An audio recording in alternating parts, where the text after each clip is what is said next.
Hello and welcome back to Lovneesh sir की class channel. आज की ये शिक्षा निदेशालय राष्ट्रीय राजधानी क्षेत्र दिल्ली की वर्कशीट आकलन कार्यपत्रक नंबर 5 जो कि कक्षा 8वीं के विद्यार्थियों के लिए है। यह लिया गया है सामाजिक विज्ञान के इतिहास विषय से और इसमें हमें करना क्या है, इसमें 10 प्रश्न हैं, एमसीक्यू प्रश्न हैं। सही उत्तर को चुनना है, सही विकल्प को चुनना है और उसके सामने दिए गए गोले को हमें काला करना है। तो चलिए जल्दी से शुरुआत करते हैं मेरे साथ और समझने की कोशिश करते हैं। तो सबसे पहला प्रश्न है कि 1801 में अवध पर डैश थोपी गई। क्या थोपी गई? सहायक संधि, हड़प की नीति, युद्ध या फिर इनमें से कोई नहीं। सही उत्तर है सहायक संधि। तो आपको इस तरह गोले को काला करना है। फिर दूसरा प्रश्न है कि बैरकपुर में एक युवा सिपाही डैश ने अपने अफसरों के खिलाफ विद्रोह कर दिया। किस युवा सिपाही ने विद्रोह किया था? तात्या टोपे, मंगल पांडे, नाना साहब या इनमें से कोई नहीं। तो वो सिपाही था मंगल पांडे। आपको बी ऑप्शन को सही करना है। तीसरा है बेगम हजरत महल ने कहां अंग्रेजों के खिलाफ विद्रोह को बढ़ावा देने में बढ़ चढ़ के हिस्सा लिया था?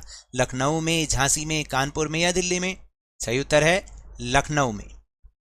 फिर किस मुगल बादशाह ने विद्रोही सिपाहियों के 1857 के विद्रोह का नेतृत्व करने की मांग को स्वीकार किया था? अकबर ने, जहांगीर ने, औरंगजेब ने या फिर डी बहादुर शाह जफर ने? डी बहादुर शाह जफर ने।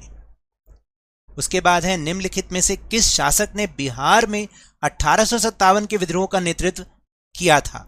बिहार के जो वो शासक थे उनका नाम था जमींदार कुंवर सिंह।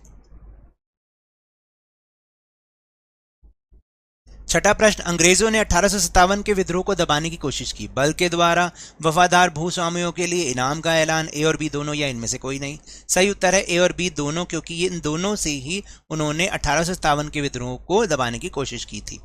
सातवां प्रश्न, 1857 के विद्रोह के बाद भारत के गवर्नर जनरल को ओहदा दिया गया। कौन सा ओहदा दिया गया? लॉर्ड का, वायसराय का, सम्राट का या फिर इनमें से कोई नहीं। सही उत्तर है वायसराय का। फिर आठवां प्रश्न, निम्नलिखित में से कौन सा 1857 के विद्रोह का परिणाम था? सेना में भारतीय सैनिकों का अनुपात घटाया गया, गोरखा, सिख और पठान सैनिकों की संख्या बढ़ाई गई, ईस्ट इंडिया कंपनी के सारे अधिकार ब्रिटिश साम्राज्य के हाथ में सौंप दिए गए या उपरोक्त सभी? तो इसका उत्तर है उपरोक्त सभी। फिर 9वां और 10वां प्रश्न, प्रश्न संख्या 9 से 10 में दो वक्तव्य जिन्हें कथन ए और कारण आर से निरूपित किया गया है दिए गए हैं। इनको ध्यानपूर्वक पढ़िए और दिए गए विकल्पों में से सही विकल्पों के सामने दिए गए गोले को पेन या पेंसिल की सहायता से काला कीजिए। तो देखिए आपको पहले कथन और कारण दोनों पढ़ने हैं। 1830 के बाद कंपनी ने ईसाई मिशनरियों को खुलकर काम करने की छूट दी, ये तो कथन है।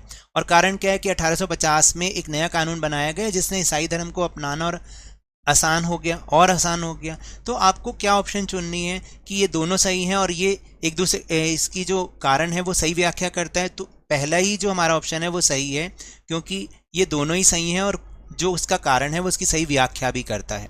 फिर दूसरा है 10वां प्रश्न है कि कथन ए 1824 में सिपाहियों ने समुद्र के रास्ते बर्मा जाने से इनकार कर दिया था, क्योंकि इसका कारण क्या था? बहुत सारे लोग मानते थे कि समुद्र यात्रा से उनका धर्म और जाति भ्रष्ट हो जाएंगे। तो ये भी बिल्कुल दोनों के दोनों सही हैं और इसका जो कारण है वो इसकी सही व्याख्या भी करता है। तो इसका भी उत्तर ए ही आएगा। तो ये तो थी आज की वर्कशीट। मिलते हैं अगली वर्कशीट में, तब तक के लिए धन्यवाद।